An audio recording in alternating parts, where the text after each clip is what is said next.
My name is David Jollymore. I'm the President and Chief Executive Officer of Solutions Water Treatment Technologies Limited here in Canada. Today we're going to be installing a reverse osmosis unit that will fit under the counter at this kitchen sink. In doing so, there are several aspects of the installation we need to ascertain beforehand.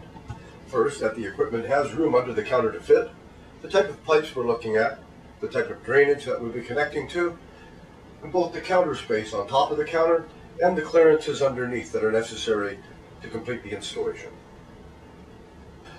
The tools that you will require in order to do this installation include the following. You'll need 2 screwdrivers, one flat screwdriver, then one screwdriver that is specific to the screws that you'll be using. In each country, different screws are available, from flat slot screws to star-headed Phillips screws. In Canada, the Robertson square head is very popular. You'll also need a tape measure, a sharp cutting knife or tube cutter, a roll of Teflon tape, a battery-operated drill. A corded drill can be used, but I find the battery-operated drill much more convenient. You'll need a 1/8 inch bit, drill bit for your drill to drill the pilot hole through the counter, and you'll need a 1/2 inch drill to drill the final entry hole for your faucet through the counter. Included with your reverse osmosis kit will be a filter wrench to both remove and tighten the 3 filters, or 2 depending on the system, that are on your reverse osmosis unit. The equipment that comes with your reverse osmosis unit will include the RO system itself. In this particular case, we are installing a 5-stage reverse osmosis unit, which will include a sediment filter, a carbon pre-filter, a carbon block filter, a reverse osmosis membrane, and today we are going to be using a post-carbon filter as a final polish. The storage tank provides an immediate 2 to 3 gallons of water at any time. You'll require a faucet with the fittings, which all come in the package with the RO system, a drain valve included in the package with the RO system, the membrane, which we will install in the reverse osmosis system before installing it. And today we're working with a self-piercing feed water saddle valve. This valve will clamp onto the copper pipe that is in this house. The self-piercing needle will penetrate the copper pipe. We won't even have to shut the water off in order to do this particular installation. We are now going to install the membrane in the reverse osmosis membrane housing. Membrane comes in this sealed package container in order to keep it bacteria and dust free. We'll take the cap off the end of the housing. Inside of the cap there is a rubber membrane, gasket seal. There is also a second gasket seal that's attached to the outside of the housing here.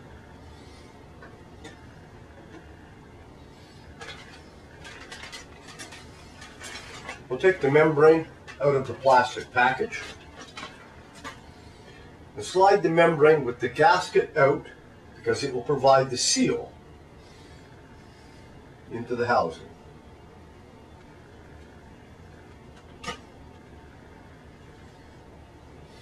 We then take the cap, place the cap back on the end, screw it on. Everything on this unit is finger tight. Do not use a wrench. Over tightening any of these fittings will either cause a leak or cause the housing that it's screwing into to crack. Now the reverse osmosis membrane has been placed inside of the housing on the RO unit. The valve will go on top of the fitting. However, at this point there is no Teflon on that fitting. You want to make sure not to get a leak, you take a little bit of Teflon tape. Doesn't take a lot, just a couple wraps around, stops any leakage from coming down those threads. I'll just break off a clean end. Take 3 or 4, maybe 6 inches of tape. Break that off.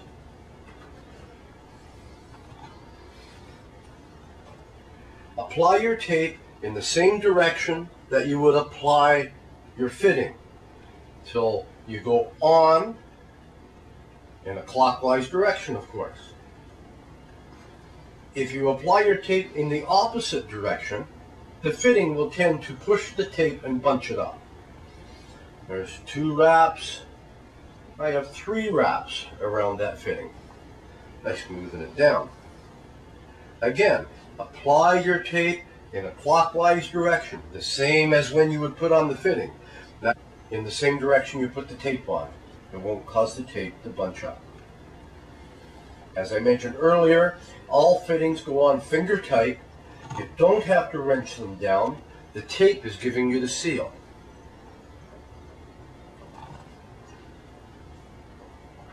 That should be lots tight. It was just an easy turn to put it on. Now I'll push this back over. The tank is now ready to be installed.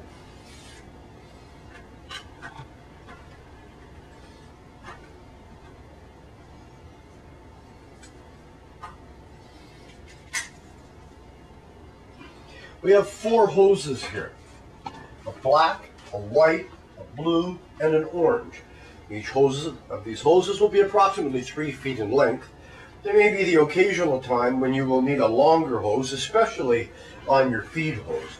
So it's a good idea to have an extra coil of 1/4 inch tubing with you so that you can run a longer tube if necessary.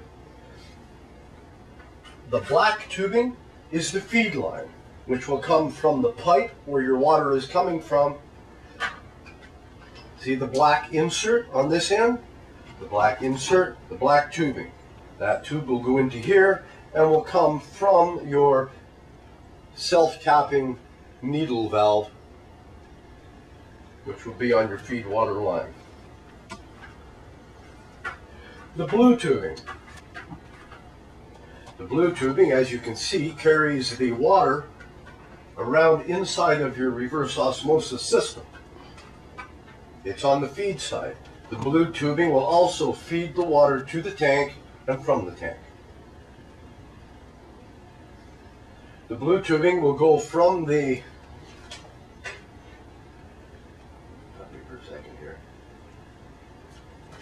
The blue tubing will go from the post carbon filter, or if your filter unit, if your reverse osmosis unit had a ultraviolet light, that ultraviolet light would be sitting right here where this post filter is. It would be the same setup. The blue tubing would run from your ultraviolet light out your faucet tap. The blue tubing will run from this T connection to the tank valve on here. You have 4 lengths of tubing that come with your reverse osmosis unit. You have a black 1/4 inch tube. The black 1/4 inch tube will run from your feed water valve to the inlet at the first filter, where you'll see this black insert. The blue 1/4 inch tube will run the water throughout your membrane, from your membrane into your post filter or your UV light. It will also go across to your tank. The white 1/4 inch tube will run from the exit side of your post carbon filter or ultraviolet light and will feed to the faucet. And the orange 1/4 inch tube, you will place the flow restrictor in, and this will be your drain line running from the drain side of your reverse osmosis membrane into the tap drain system. The flow valve, which you will splice into this tube, has a directional arrow on it, and the water must flow in the direction of the arrow. This is a check valve and a flow valve.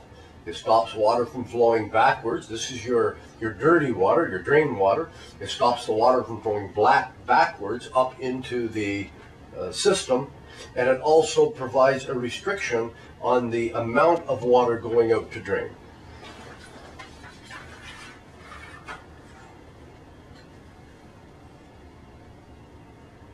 I'm now going to install the feed water saddle valve. This is a self-tapping saddle valve that we're using on a copper pipe in this installation.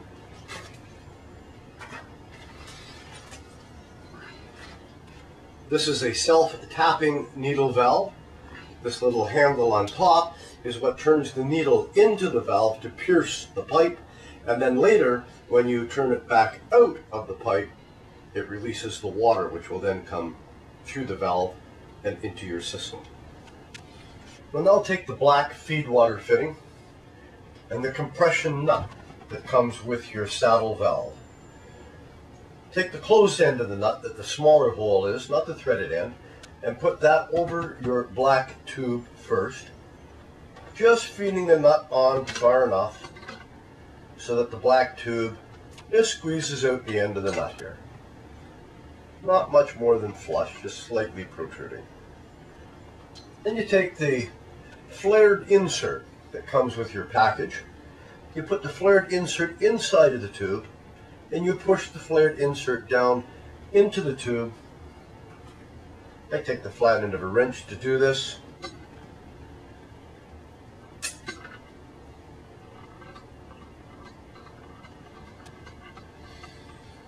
So the insert is completely inserted inside of your black tubing.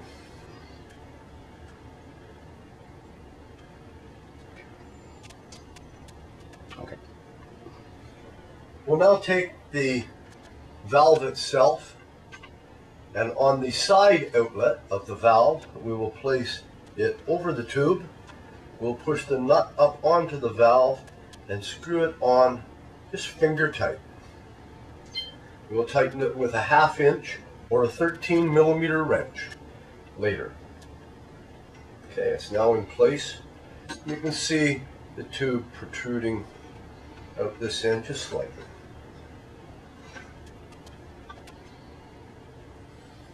Make sure that your needle valve is turned counterclockwise all the way so that it is not sticking out this end at all and doesn't get impaired on the pipe as you mount the valve. Later, when you screw it in, you may be able to see the needle valve now coming out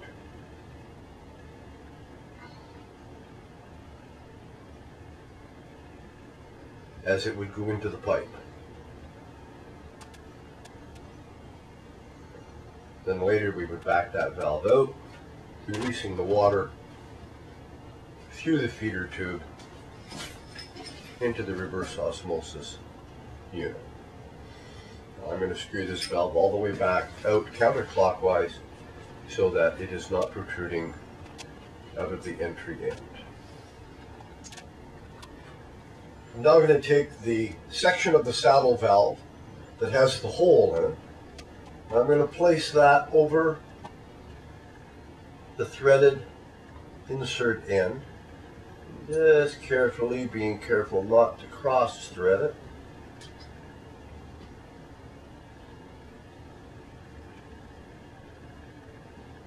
We will screw that on. It doesn't have to go on very far. You'll notice it tightens up very quickly.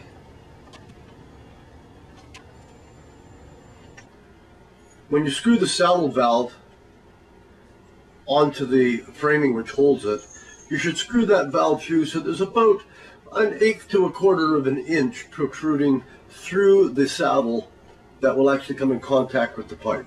That'll give good pressure against the pipe. Then we will take the gasket with the little nipple on the gasket going inside